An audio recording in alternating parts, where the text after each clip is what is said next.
Hello everyone. तो इस video में हम श्री कृष्ण सिंह की जीवनी के बारे में पढ़ेंगे। श्री कृष्ण सिंह से जुड़े जितने भी महत्वपूर्ण जानकारियां हम इस वीडियो में जानेंगे। तो श्री कृष्ण सिंह जो थे वो बिहार के पहले मुख्यमंत्री थे और इन्हें सामाजिक न्याय और आधुनिक बिहार के पुरोधा के रूप में जाना जाता है। तो आइए जानते हैं इनसे जुड़ी कुछ महत्वपूर्ण बातें। तो इनका पूरा नाम है श्री कृष्ण सिंह। जन्म इनका हुआ था 21 अक्टूबर 1887। मृत्यु दिवस इनका है 31 जनवरी 1961। नागरिकता भारतीय। प्रसिद्धि इनकी है कि इन्हें बिहार केसरी के नाम से जाना जाता है।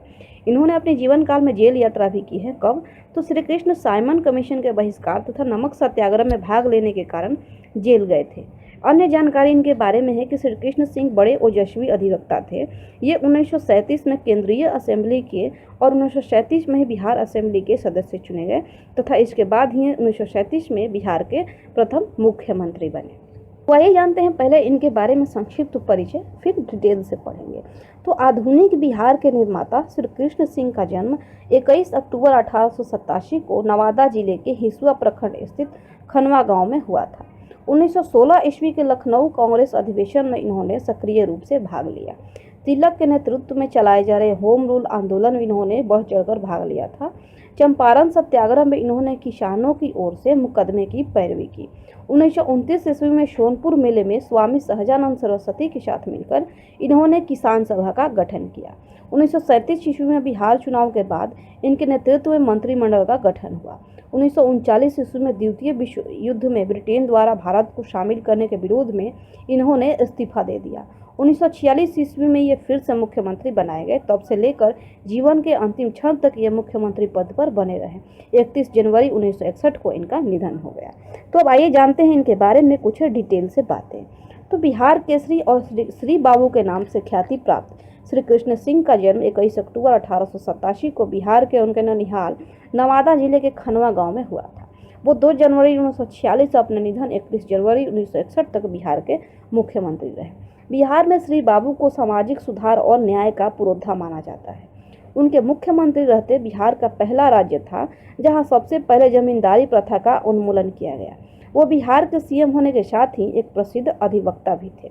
श्री कृष्ण सिंह बचपन से ही काफी मेधावी थे। उन्होंने कोलकाता विश्वविद्यालय से एमए और कानून की डिग्री ली। फिर अपने गृह नगर मुंगेर में ही वकालत की शुरुआत की। श्री बाबू छात्र जीवन से क्रांतिकारी श्री अरविंद के आलेखों तथा लोकमान्य बाल गंगाधर तिलक के उद्गारों से अत्यंत प्रभावित थे। महात्मा गांधी से उनकी पहली मुलाकात 1911 में हुई और उनके विचारों से प्रेरित होकर ये उनके अनुयायी बन गए। असहयोग आंदोलन के दौरान ही उन्होंने गांधी जी के आह्वान पर काफी चलती अपनी वकालत छोड़ दी। इसके बाद उन्होंने अपना सारा जीवन सामाजिक काम में लगाया। आंदोलन के दौरान ही वो साइमन कमीशन के बहिष्कार और नमक सत्याग्रह में भाग लेने पर गिरफ्तार करने के बाद जेल भी भेजे गए थे। श्री कृष्ण सिंह साल 1937 में केंद्रीय असेंबली और बिहार असेंबली के सदस्य भी चुने गए। 1941 में व्यक्तिगत सत्याग्रह के लिए गांधी जी ने उन्हें बिहार का प्रथम सत्याग्रही नियुक्त किया था।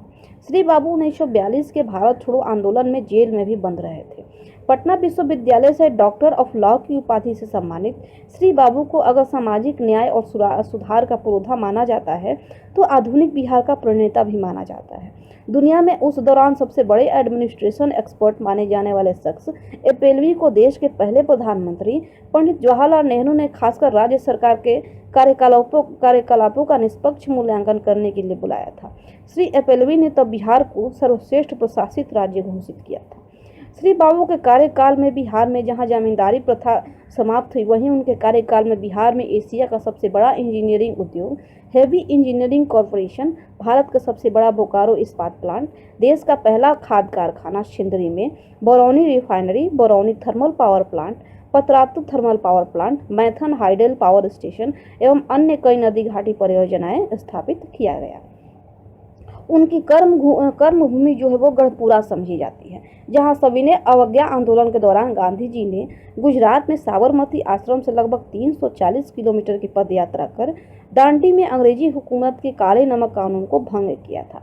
तब गांधी जी के आह्वान पर बिहार केसरी डॉक्टर श्री कृष्ण सिंह श्री बाबू ने मुंगेर से गंगा नदी पार कर लगभग 100 किलोमीटर लंबी दूरी और कष्टप्रद पद यात्रा के घर गढ़पुरा के दुर्गा गाछी में अपने सहयोगियों के साथ अंग्रेजों के काले नमक कानून को तोड़ा था। इस दरमियान ब्रिटिश फौज के जुल्म से उनका बदन जो था वो नमक के खौलते पानी से जल गया था, पर वो फिर भी हार नहीं माने थे। गढ़पुरा के इस ऐतिहासिक नमक सत्याग्रह के बाद महात्मा गांधी ने उन्हें बिहार के प्रथम सत्याग्रही के रूप में कहकर बुलाया था। खास बात यह है कि ऐतिहासिक नमक सत्याग्रह की स्मृति में पिछले कई वर्षों से एक पद यात्रा गढ़पुरा नमक सत्याग्रह गौरव यात्रा का आयोजन किया जा रहा है। वर्तमान में यह पद यात्रा प्रतिवर्ष 17 अप्रैल को मुंगेर के श्री कृष्ण सेवा सदन से प्रारंभ होकर वाया बलिया, बेगूसराय, मंझौल, रजौड़ 21 अप्रैल को गढ़पुरा पहुंचती है। सरकार ने बेगूसराय से गढ़पुरा नमक सत्याग्रह स्थल तक जाने वाली लगभग 34 किलोमीटर जो लंबी सड़क है उसका नामकरण नमक सत्याग्रह पथ के रूप में किया है। किसी भी ऐतिहासिक घटना की स्मृति में नामांकित देश की यह सबसे लंबी सड़क है। गढ़पुरा के एक छोटे से हाट जैसे स्टेशन का नामकरण श्री बाबू के स्मृति में डॉक्टर श्री कृष्ण सिंह नगर गढ़पुरा किया गया है, जिसका स्टेशन कोड DSKG है। यहाँ करोड़ों की लागत से कई उल्लेखनीय विकास कार्य भी हुए हैं और यात्री सुविधाओं का विस्तार किया गया है। कोई भी सफल राजनेता सामाजिक धरोहर जैसा होता है, इसलिए सरकार भी उनकी स्मृतियों को सहेजने का कार्य करती है ताकि उनके आईने में भव्य अतीत का दर्शन करवाकर समाज को ऊर्ध्वान्वित किया जा सके। इसी उद्देश्य से बिहार सरकार ने श्री बाबू के जन्म स्थान खानवा गांव, जहां उनका ननिहाल है, उसे विकसित करने और उनसे जुड़ी स्मृतियों को जीवंत बनाए रखने के लिए मुख्यमंत्री नीतीश कुमार की अगुवाई में लगभग 200 करोड़ की लागत से कई योजनाओं को धरातल पर उतारने का काम किया गया है। इनमें उनकी स्मृति में एक स्मारक भवन, park, polytechnic college, hospital, power house, power grid इत्यादि का निर्माण प्रमुख है। वहीं उनके पैतृक गांव माउर, जिला शेखपुरा में उनकी स्मृति में एक प्रवेश द्वार बनाया गया है। वहीं श्री बाबू के पैतृक आवास पर और बरभीगा चौक पर एक प्रतिमा भी स्थापित की गई है। साथ ही विभिन्न शिक्षण संस्थाओं का नामकरण श्री बाबू की स्मृति में भी किया गया है। इसके अलावा मुंगेर में कष्टहरणी घाट के निकट गंगा नदी पर नवनिर्मित रेल सह सड़क पुल का आधिकारिक रूप से नामकरण श्री कृष्ण सेतु के रूप में किया गया है।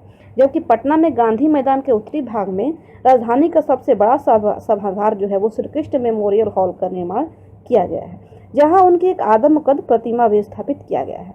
इसके अलावा गांधी मैदान पटना के पश्चिमी छोर पर श्री बाबू की स्मृति में श्री कृष्ण विज्ञान केंद्र की स्थापना की गई है।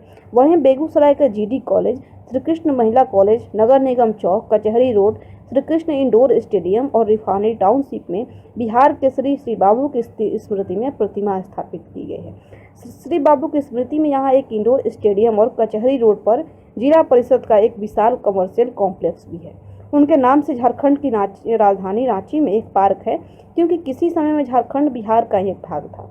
अब तो देश विदेश में भी उनकी स्मृतियों को जीवंत बनाए रखने के लिए उनकी जयंती और पुण्यतिथि पर बिहार वासियों और उनके समाज के पहलुओं द्वारा विभिन्न तरह के कार्यक्रम और व्याख्यान आयोजित किए जा रहे हैं, जिससे उनकी प्रासंगिकता जनमानस तक में आज तक बरकरार है। तो ये थी डॉक्टर श्री कृष्ण सिंह से जुड़ी कुछ महत्वपूर्ण जानकारियाँ। उम्मीद करते हैं ये वीडियो आपको पसंद आया होगा। वीडियो देखने के लिए आपका बहुत बहुत धन्यवाद। इस वीडियो का PDF आपको टेलीग्राम ग्रुप में शेयर कर दिया जाएगा।